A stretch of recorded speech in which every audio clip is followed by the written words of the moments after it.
कभी कोई फ़ोन नहीं आता है।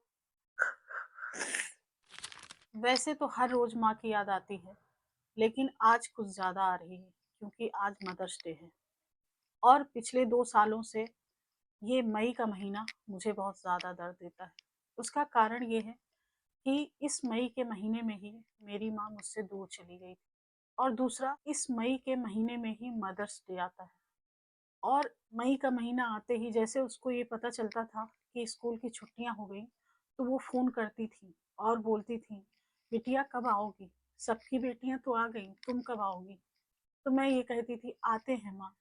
और मैं यही कहती थी, आते हैं माँ। इस तरह से एक एक साल बीत जाता था। वैसे मुझे कोई रोक टोक नहीं था, फुल सपोर्ट था मेरे हस्बैंड का भी।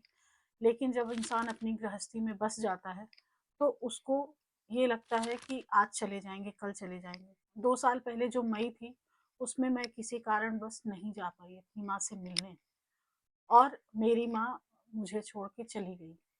जो इस दर्द से गुजरे होते हैं वो अपने दर्द को बताते हैं कि काश अपनी माँ के रहते आप उनसे मिलने जाया करो।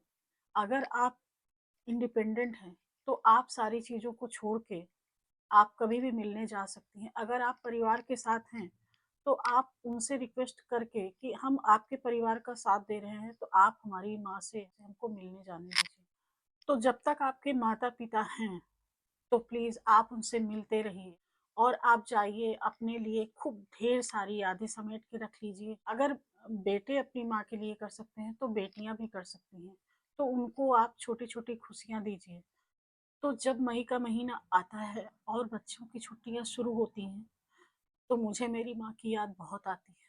और जब मैं उस मोबाइल को, उस नंबर को उठा के देखती हूँ जिसमें अम्मा नाम से वो नंबर सेव है, तो मुझे बहुत दुख होता है क्योंकि उस नंबर से कभी कोई फ़ोन नहीं आता है और कभी कोई नहीं पूछता कि बिटिया कब आओगी।